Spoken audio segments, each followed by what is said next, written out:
Hello, everyone, and welcome back to another episode of the Bridging Impact Podcast, the podcast that is passing wisdom to the next generation of athletes, parents, and coaches to transform athletes' ability to lead on and off the court. And in today's episode, I'm interviewing Coach V. Coach V was the head coach of the Lebanese women's national team. He has also coached the Armenian national team and now is the director and head trainer at Academy USA here in Los Angeles. It is an action-packed episode full of tons of wisdom that is great for athletes, but also great for parents and coaches on how to support those athletes and make the most of their basketball and athletic careers. So without further ado, let's dive in. Hello, Coach V, and welcome to the Bridging Impact Podcast. I'm thrilled for our conversation today, and I'm grateful you have taken the time out of your busy schedule today to, have this conversation around how we can, continue to bridge impact to the next generation of basketball players and athletes. So welcome to the show. Thank you so much for having me. It's a pleasure. Thank you. Absolutely. So let's dive right in. Bridging Impact is all about passing that impact back to the next generation. But before we pass that impact on, we had to receive that impact from other coaches, trainers, and just the game of basketball. So can you talk about how, coaches in your life and the game of basketball has made an impact on you? Oh, man, it's a huge impact. I mean, when I started at 13 years old at the school, just, getting to know the game and whatnot, till today, when it's been a long journey, full of fun and full of ups and downs. But I mean, I traveled the world through basketball. I met a lot of people. I met the president of my country. I met a lot of high-level officials, high-level people, very famous people, and regular daily people too. I cherish my relationship, and I build a relationship with my uh, teammates, coaches, and now my players, and the basketball community altogether. Absolutely. That's wonderful. And, for those that are listening and are wondering, what country are you from and, what was your experience and like playing basketball there? Absolutely. I'm originally from Lebanon. I played there for 18 years professional basketball. They have a good high level team there, the national team of Lebanon. I played there for 12 years with the national team. National team of Lebanon, if you don't know, it's been like this year also they qualified to the World Championship, so it's one of the top in the Asia. Last year, Lebanese national team went to the finals with competing against Australia. They lost by 2 points. So Australia also moved to Asia to play there. So it's a country that loves basketball, lives and breathes basketball. It's number one sport in Lebanon. When I used to play there, also we won the championships there, and the whole country knows about basketball, and they know about every player, and it's a small country. So from Middle East. So yeah, that's my country. So I played there for a long period of time, even though I had opportunity to play overseas and elsewhere, but I was so happy and content with the league that I was playing in. No, that's really cool. And I think it's really awesome to see how global the game of basketball is. And, it's because sometimes here in America, we're like, we only think basketball is the NBA. But in reality, there's a ton of other countries that are in love with the game and that you could just take a little, the ball and a couple of hoops and you can play that with anyone, any nationality throughout the world. And it's just a great way to connect with people. You talked about how you were able to, travel through the game of basketball. So can you talk about how, and you briefly mentioned it, but just how the game of basketball has helped connect you to so many different people across so many different cultures? You know what? Like when I started, I never had in my wildest imagination that I will be traveling the world. I mean, so when you play professional basketball, you compete with other countries. If you're playing for your national team, um, you go play home and away games, and a lot of times you go to championship. So we did personally with my team back then called Sages, and we won the Asian Championship, Arab Championship. So we became very big in a short period of time. So it allows us to meet a lot of people. When you become known or famous, you get a lot of invitation, a lot of uh, invites to go to play. Then I became also a coach. I coached also for like 14 years of FIBA basketball. So during the coaching, also you travel different. Especially in like the world is so small. In America, it's like traveling to another state, it's like a traveling different country and back home. Like the countries are too close. In Europe also it's the same. Like people travel a lot, which opens up. You meet the other people, you see other people training, you see the level of other players, and that also helps big time. Like it doesn't have to be only where you're living. So yeah, basketball opened up a lot of doors for me. I could have done a lot of things, but I was so focused on my game and my team. I never took it as a look at it as a business or as something I can get benefit from it. I always thought like I have to give to the sports, and that was my passion, and still is. If you don't have passion for this game, you're not gonna go too far. That's how I believe in it. No, I love that. And I think it's a really cool perspective that you have around giving back the game. And I'd love to, kind of dive into, it sounds like when you were a player, can you talk about what that transition was like from going from a player, playing on these national teams to then becoming a coach? Was it challenging to, when you have an understanding of the game, and then you kind of, I know sometimes as a young coach for me, like I assume players know what I'm talking about, but Exactly. it's a transition to kind of, Absolutely. teach the game. Yes. Um, well, again, I never planned. Again, a lot of time people will say like, you have to plan this, you have to plan that. I never planned to become a coach. Um, when I retired, it happened. Like even when my retirement, um, the head coach of my team used to coach also the women's team in that club. So he told me like. Um,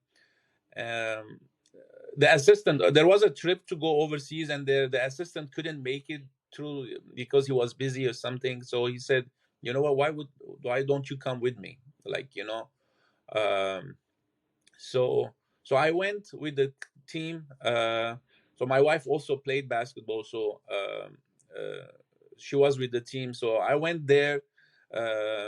I didn't want to sit on the assistant, I mean on the bench. I just like want to watch and what happening. So the coach was insisting to me, like, no, sit down here, watch from a different perspective, not as a player. So I was just cheering for the team and encouraging them and giving them my, what, hey, you can do this, you can do that, like a natural thing, you're just trying to help. And what happened was like the team loved me and loved my, I don't know what they loved about me at that time.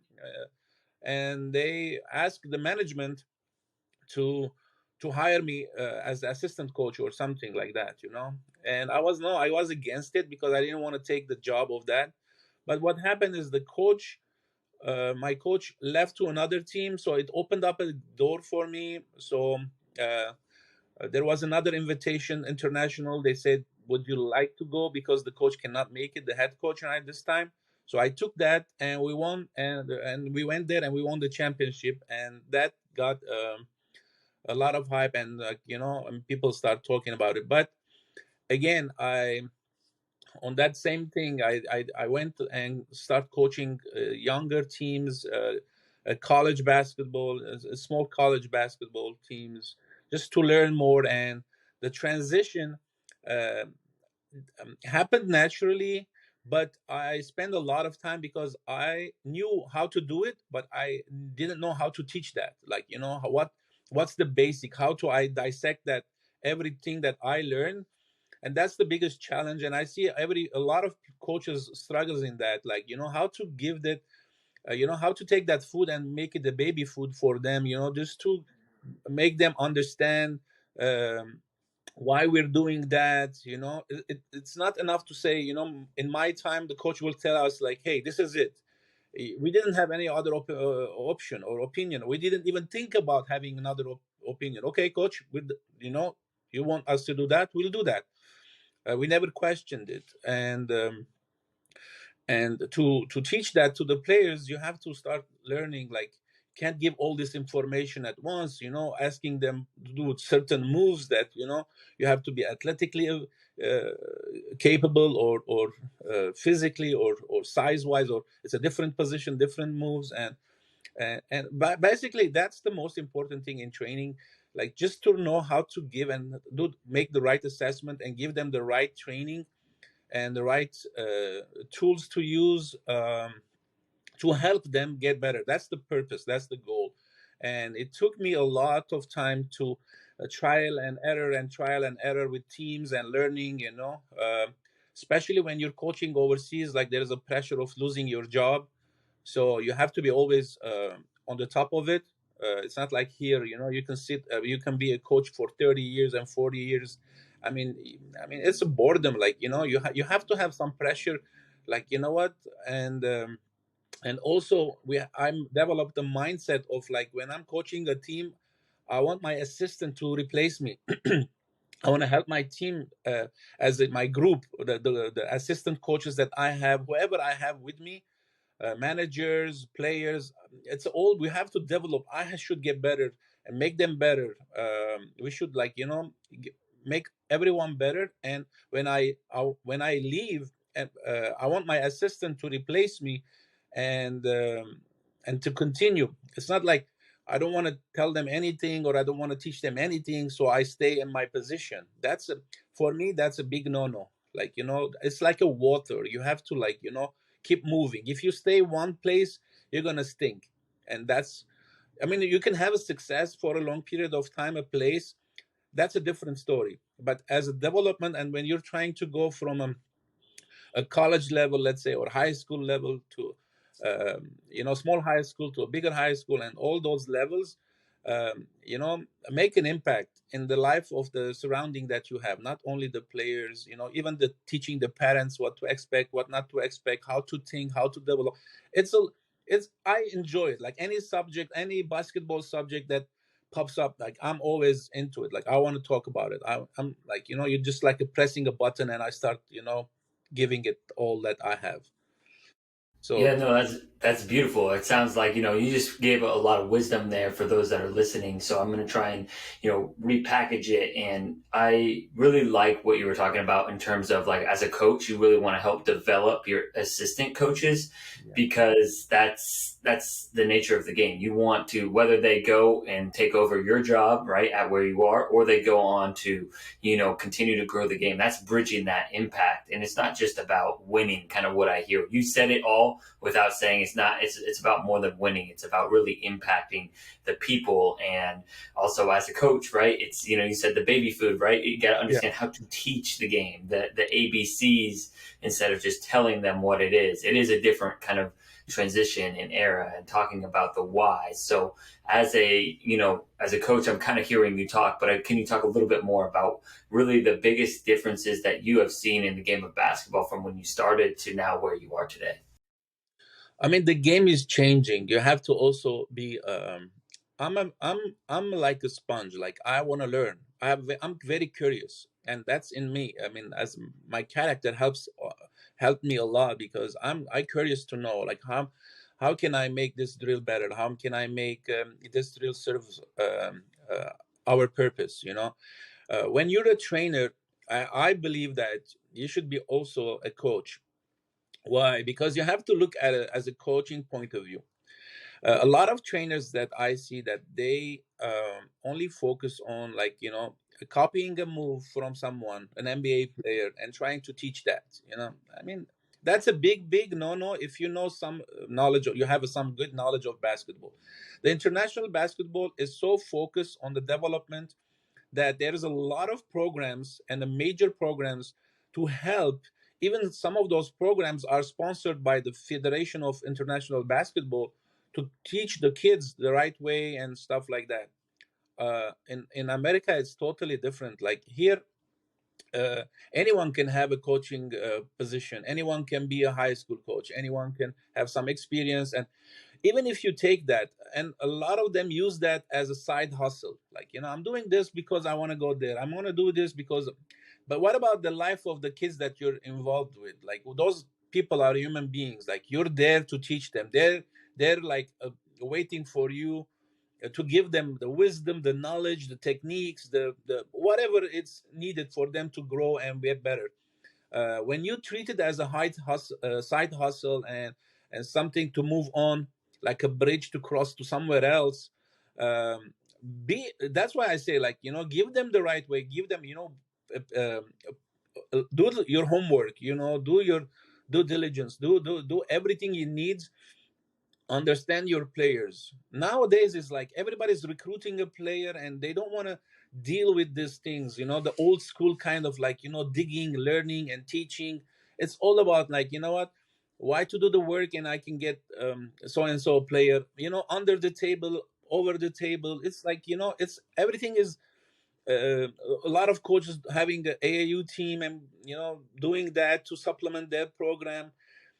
It's a broken system. Everybody knows that, and everybody's trying to take advantage of it, and nobody's looking at it like, how can I help them get better while I'm pursuing a dream? I'm not saying you don't have to, you have to stay one place. I already told you, like, I want to move to somewhere else, but while I'm moving, I'm 100% focused on what I'm doing, the task that I have.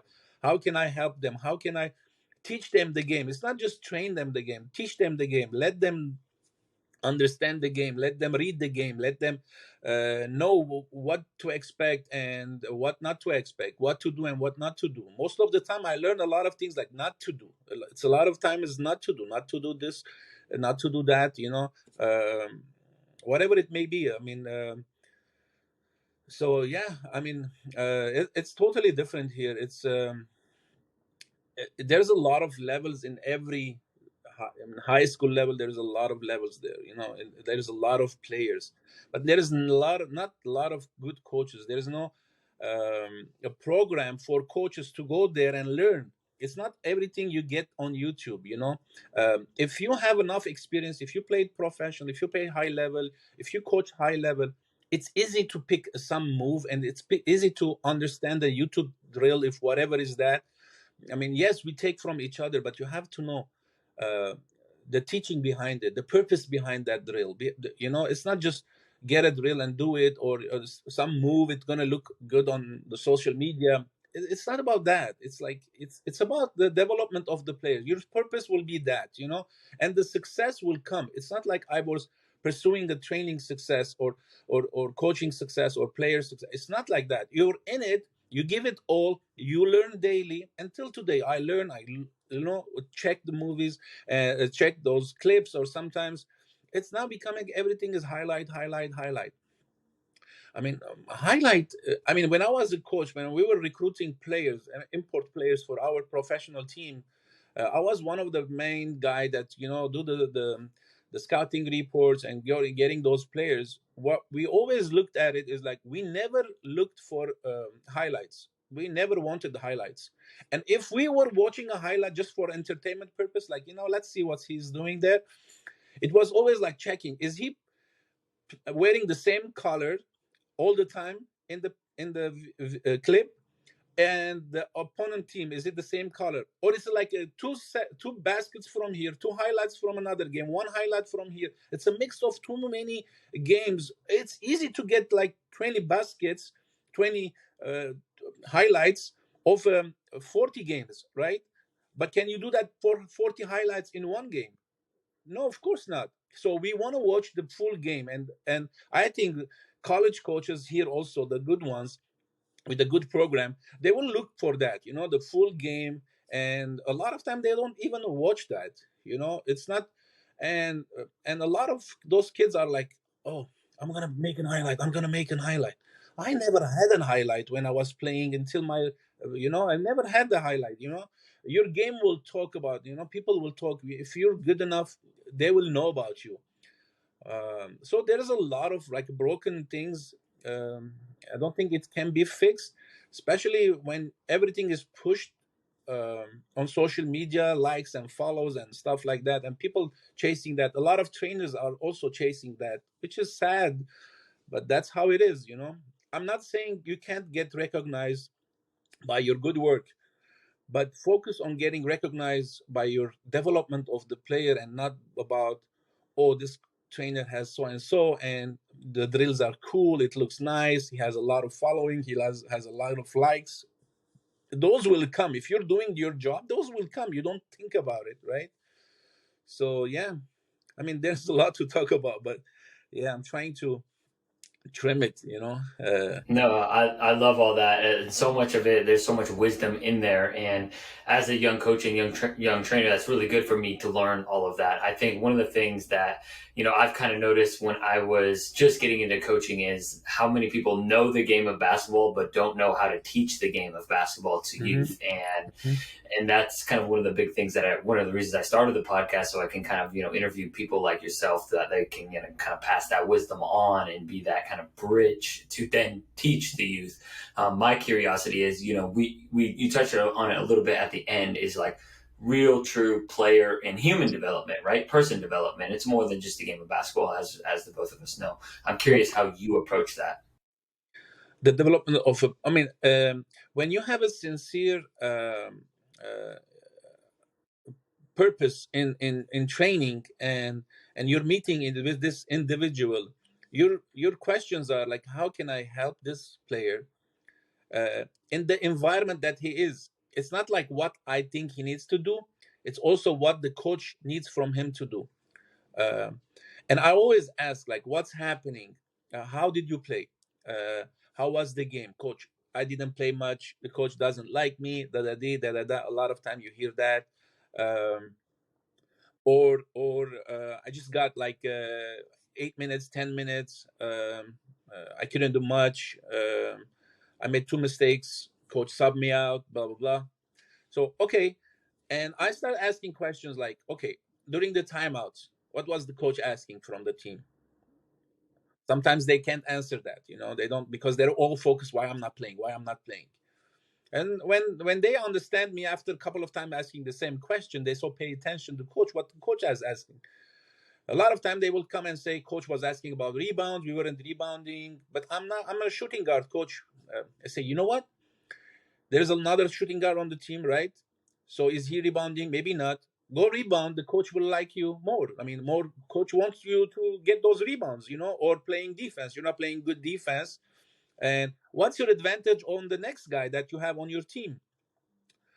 And so now their mindset is shift now. Oh, he's not only thinking like about minutes and shooting and whatnot. He's trying to do the dirty job or whatever. It's not dirty job, but I mean some job that it's like as if it's not only the centers should get the rebound or only I mean, you can be a center and be a shooter. You can be a guard. You know, it's the taking the position out of the basketball. I don't teach position basketball. I teach basketball.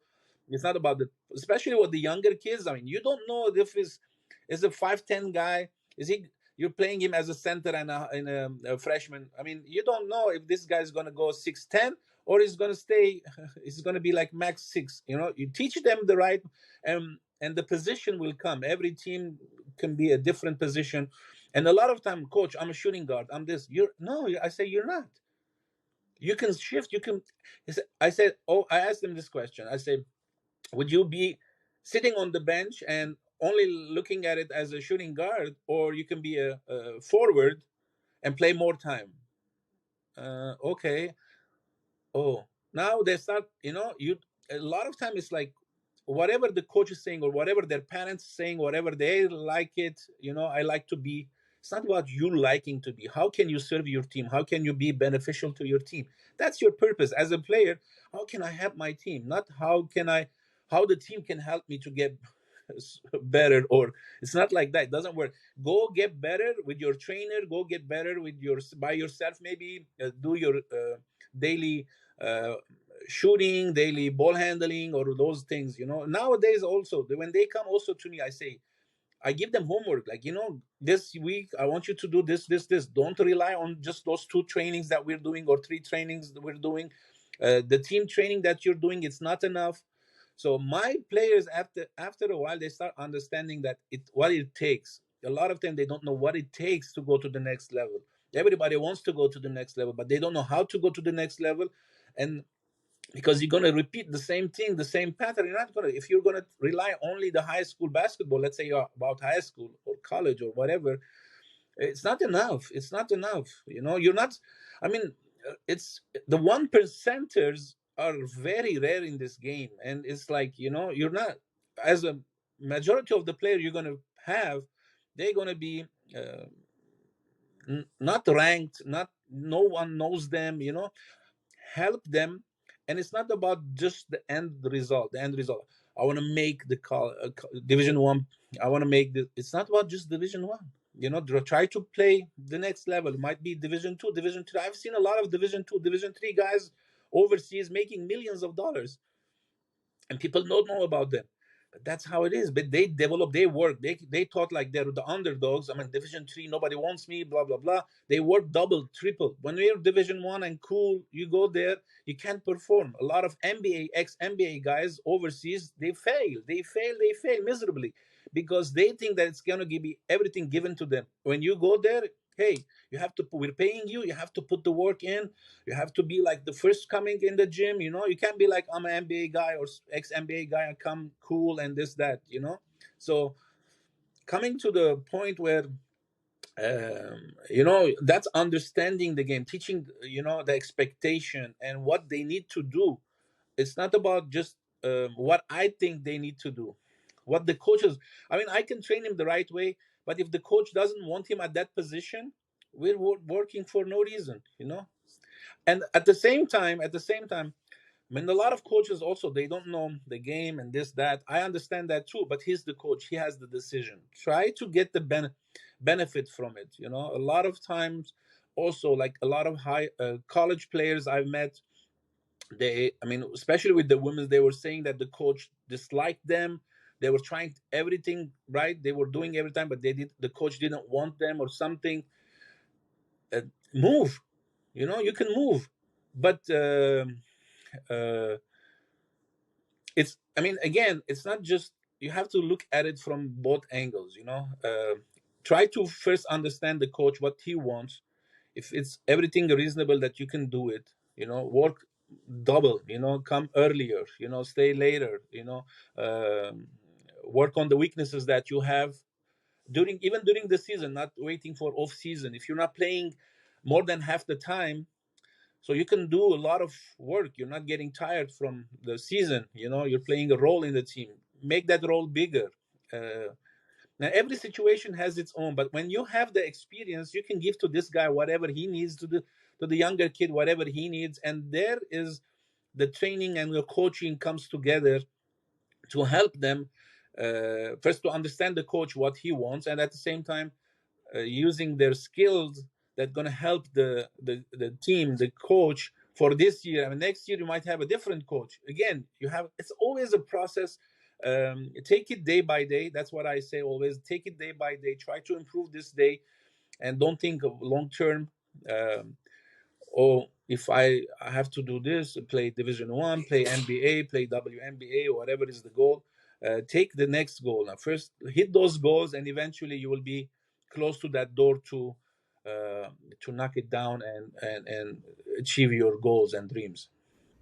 Yeah, I think there's three major points that you put in there that are really, really critical and crucial for the coaches and parents to listen to this. I think number one for players and athletes, and this is a good one for parents, is just to have, as a basketball player, you have to understand what your coach wants. And like you talked about at the very beginning, and you talked about kind of like not necessarily the dirty plays, but the dirty work, right? Yeah, But yeah, it's really the rebounding doesn't go on a highlight clip, right? It just yeah, doesn't. But that's what the coach needs. So if you want play time to potentially have a highlight, well, you can't make the highlight on the bench, and then you're not going to be playing if you can't rebound, right? So it's kind of like a two-way sword. So getting players to understand that, and then two, you have to earn it. You have to earn it. It's not given to you. And I think that's actually a really cool story that you share, that NBA players go and flop in Europe because they're just like, they probably just show up. They don't put in the same extra work that a lot of the D2, D3, and obviously the international players do, because yeah, they have so much work to do. And then finally, just when you're going for those big goals, focus on the milestones and the little things to keep you going and go on the way. Absolutely, absolutely. I mean, that's if you want to become successful in anything you're doing, you can't have a set mind, like, like that's the way or that's the route. Every player has his own route, and learning. I mean, as we said about the NBA guy, now if you look at like the most guys that they train right now, the G League guys, that trying to make it NBA or getting a 10 days contract, those are the hustlers. Those they put tons of work. I've seen a lot of those guys, and I've seen NBA players. NBA players, when they have some name in my gym, there's a lot of NBA guys comes in every summer, from Clay Thompson, James Harden, KD, a lot of them in the gym. It's a light work. They come light work. It's very light work. I mean, if I do that, I won't burn calories. Like, it's not. But it's a routine. I mean, they already have. They're scared that they might have an injury, and that's a different goal because they made it already. It's about maintaining, and it's about but the rest of the hungry guys are trying to make it. Those are the ones you have to have that dog mentality in you. Like, I'm going to do whatever. I'm going to learn from everybody.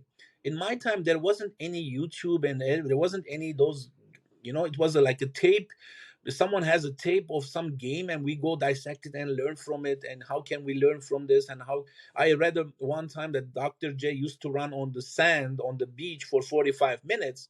This stays with me, and it was an article. Maybe it's true, maybe it wasn't true, but I took it to my heart and I started doing that, like, because I read it somewhere that he does that, right? So, and what Michael Jordan used to do during the summer, working on a different aspect of his game, sometimes on the 3-point shot, against Portland. He was working at that summer against with the 3-point shot to get his 3-point shot up.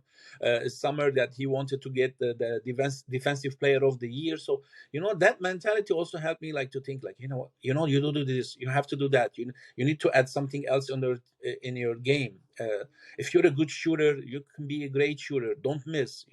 A lot of times I put a drill that if you miss, you go back to zero, like, or I allow just one miss for if it's a longer shots, many shots. So stuff like that, just to teach them, it's the mindset. Don't be a set mind. Have a set mind, like a mind. The set mind meaning is like, this is it, fixed mind. Like, what, this is how to do it. No, there's nothing like that. There is nothing secret sauce, or it's about the grind, the hustle, learning.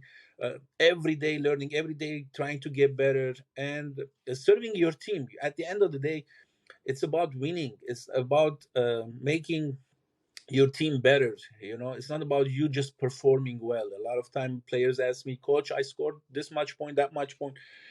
And at first my question is, did you guys win the game? They say, no, we didn't win it, but I had a good performance. I say, it doesn't matter.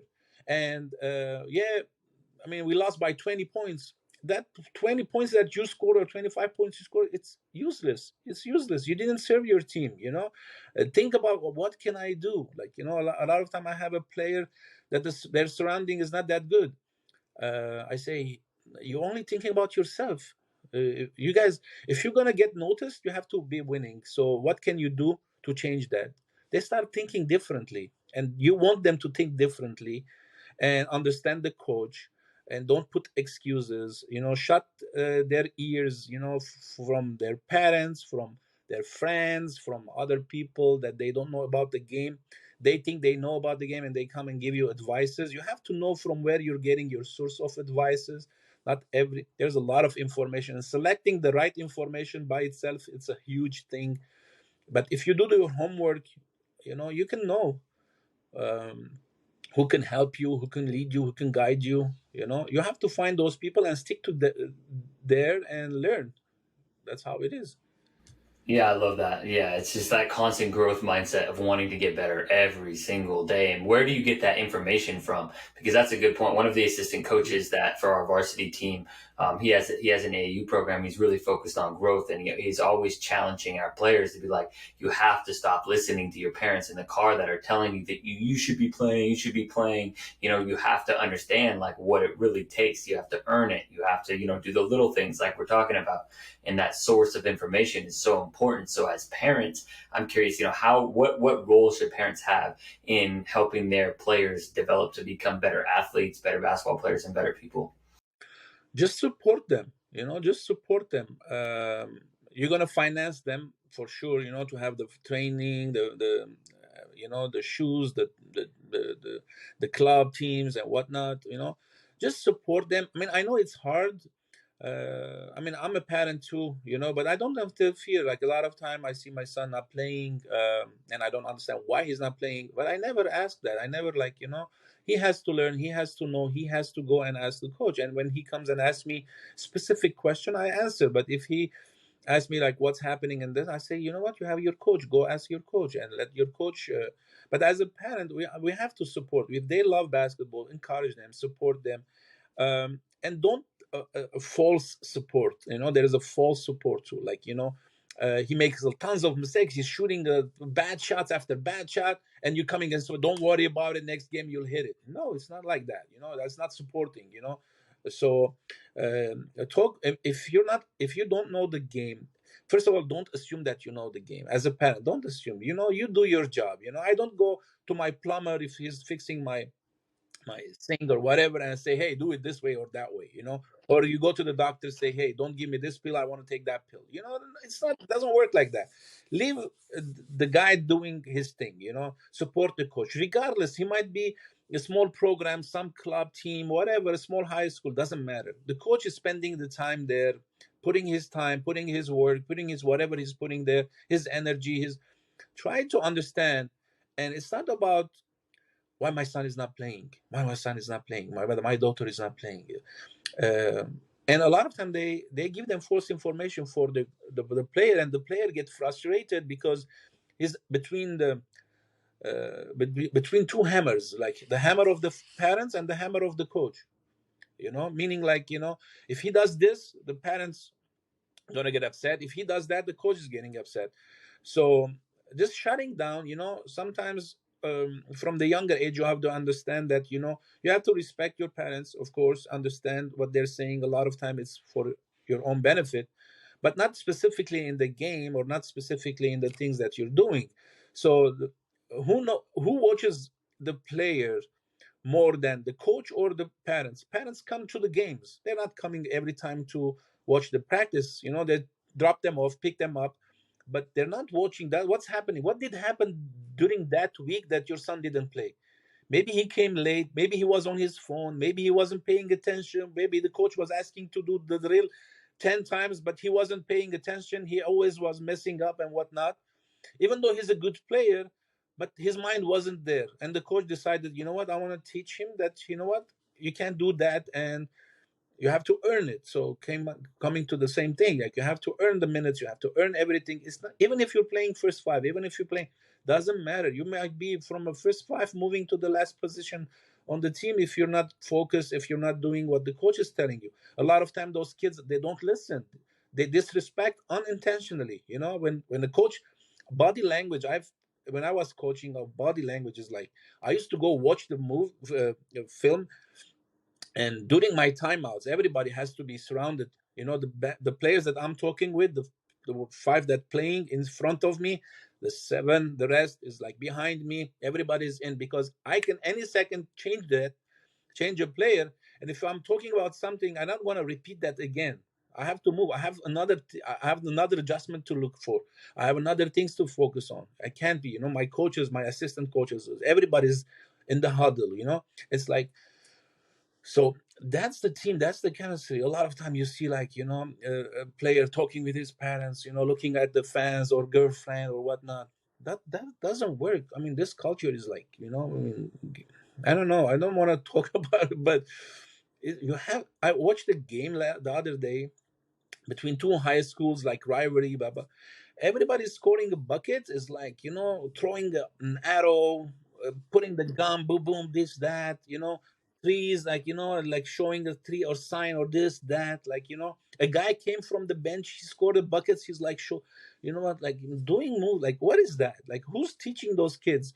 Those kids are learning it from the Instagram, the social media, like, the NBA guys, whatever they're doing, they're copying. It doesn't work like that. Those guys that are doing in NBA, they weren't doing that when they were in high school. They weren't doing that. LeBron James wasn't doing that moves and doing darts and this, that when he was playing high school. He was like so focused. The whole country was talking about his game, and it was so, at younger age. And all those guys, not just to mention any in specific, like all those guys. But once you make it, do whatever you want. Nobody cares anymore. You already made it. You're in the news. Whatever you do, you're in the news. But when you're hustling, you have to be disciplined. Your actions going to be disciplined, your behavior, how you treat other players with you. If you're a good recruiting programs in college, they look on those things. How is his body language? How he's reacting? Is he, when they're losing, how is he motivating his team? When he's not playing, is he cheering for his team, or is like just his head is down and he's only thinking about why I'm out, why I need to be on the court, and stuff like that shows and you never know these days who's watching you. You always have to look at it as like, someone is watching you. You don't know who, but someone is watching you. If you come with that attitude, like a good coach might be there and watching me, how can I behave? Don't change your behavior because of the coach is watching. Have that behavior whoever watches it will see that. Don't fake it. Everybody's trying to fake it nowadays. But eventually a lot of them, they won't go anywhere, because a fake product at the end, it's going to be known by it. You can't fake it for all the time. So yeah. Oh, you can't. The body language screams. It tells everything. It shows the whole entire picture. I actually was listening to a podcast, and this coach was talking about how when she goes on the recruiting trip, she actually goes and watches a player play against a team that their team is going to crush, right? And so how is that player going to respond to playing less minutes because that player is not needed, right? What's the body language of that player? And so if you really, unless you were in the 1%, which is almost, it's the 1%. 99% of people are not in the 1%, right? And so if you want to stand out in front of your other peers, the other 99%, then you need to have great body language, do what the coach wants, and have all of these little intangible things that you're talking about if you want to play at the next level, or even if you want to get play time, to be honest. Yeah. And so that's, all really important. And I know we're kind of coming up here on time. And so in the last kind of 2 minutes, last fourth quarter, what would your final piece of advice be for just coaches and athletes to just make the most of the game of basketball? First of all, work on your craft. Keep on learning every time. Not just plays, not just X and O's. Have the psychology. I read a lot of. You have to read a lot of books. About psychology, understanding player, human behavior. How human under stress, how they react. Know your players. Ask about their situation, about their family. Maybe they're having a bad time, having family issues. Whatever they, be close to them. Try to help them outside of basketball too. A lot of those players, they might not end up playing high level basketball, but they're gonna be a good people in the community. Be that be the servant leader.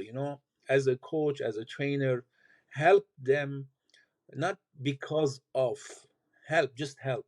Be there. You're a coach. You're like a doctor. You have to cure them. You have to help them. You have to make them better. And a lot of times, you have to say the things that they don't like to hear it. They might get upset, but that's fine too. That's fine. A lot of time I used to cry after games. I used to be mad about games, even though I performed well, but I was like, so why? Because it meant a lot to me. So when you have passion and you're teaching from your heart, teach from your heart, teach them what's best for them. Maybe that day, giving them a life lesson might be more valuable than giving them a drill, or ask you about your players. Don't think about, like, what, those guys are here just for me to move to the next one. I'm an assistant coach. I'm looking for becoming a head coach. I mean, you can become head coach. It will, once you do the right work, people will see that, people will notice. And this is how my business grew in training. I moved here 7 years ago, and when I start training, I never thought about, like, where it's going to take me. Or I saw a problem, and I was watching. I was an athletic director in the gym. Long story short, and I watched a trainer that doing training a kid, and I was like, what the hell he's doing? And he's on his phone. He was late, and I was the athletic director, and the parents were asking me, where is this trainer, where is that trainer? And I was like, oh, they come late. When they come, they give them just a couple of things to do, and wasn't the one. I don't want to go too much detail in that. So I said, oh my goodness, if I start training, it's going to be like crazy. It's going to, like, I'm going to help a lot of players. So I started just for fun of it, train. I used to train back home, but when I came here, I was like looking for a coaching position more than a training position. I wasn't looking for becoming a trainer. So when I saw a need, I said, you know what, let me jump on this. And I took a client. I used to pick that client from his house, from his dad's place, to get him to the gym, train him every day. Da, da, da, da, da, da. And he had the behavioral issues, and he wanted to make the team. He wasn't, like, he was on the JV, but even on the bench. And the next year he was senior. So the summer I worked every day with him. And then he made the varsity team, and the dad was so happy. He was in a bad influence with other younger guys. I talked about it, like, you have to be athlete, separate yourself from those guys to become where you want to become, and helped him, um, not just to make the team, which is, like, he did it, and it was a big achievement because he was 5'6". But I mean, he changes. Dad is always, when he sees me, like, his son changed, and a lot of time that's where we need to be, support those players, and regardless of the outcome. We're so much focused on the outcome of everything. We want to do something because of, don't do that because of this, because of that, because of your personal goals. You can achieve your goals by helping others. I think Zig Ziglar says that, if you want them to help you, or go help other people, stuff like that. So yeah, and always be learning, and never think like, it all. I played 18 years professional, 14 years coaching in FIBA basketball, and I've been training now in Los Angeles about 3 years now. I'm every day learning, every day asking, every day, how can I, it's not just the drill, how to give the drill, how to make them believe. When they don't believe in that drill, they're not going to go too far. They have to know the drill. I explain the drill, why we're doing this drill, why we're doing that, what's the purpose of this. And it's not just, combo moves between the leg, behind the back, and all this. We teach that, but it's not about just, like, I mean, you can teach any monkey any tricks. I always say that. You can teach any player. I see a lot of young kids between the leg, behind the back. Could be, dribbling. Where are you gonna dribble those? Like, it's good to have that. Work on your ball handling. It's a part of it. There is a. Are you working on your passing? Who's working on their passing? Are you knowing how to read the game? Like, a lot of time I give them, my players say, you choose the move. You're going to do this move, I want you to go left, then we're going to go to the right. So uh, pick this move, pick that move. This is after, when they develop and stuff, like, I want them to think. Then when they start playing, like, why did you pick this move over that move? This helps you better, this helps you less. To be efficient, you have to work on moving when you're shooting the ball, not just standing there and shooting. I mean, it's a basic stuff. We think it's a basic stuff as a coaches, but those players, they don't know. They never been through those things. um, uh, I tell a lot of high level players that they're doing coaching now. I tell them, you understand it because you went through it. But now, after so period of time, um, you have to go back to where you started and teach them that way. When you were young, how we were doing that? Were you allowing those things, or were you allowed to do those things when you were young? Most probably not.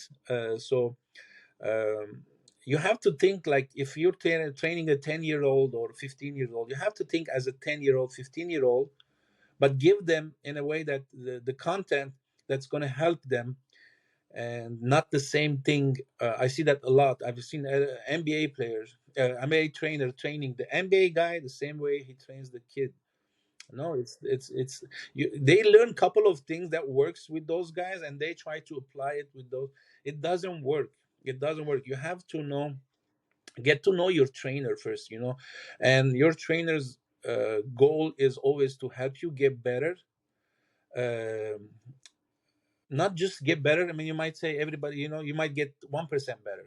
No, it's like uh, uh, your potential. Like, whatever potential that kid has, it's our job to maximize it, and to be in a serving place. He has to be a piece, a puzzle in the whole picture. He's not the puzzle by himself. He's not the picture himself. There's a lot of elements, a lot of variables in this game, a lot of changes, a lot of things happen.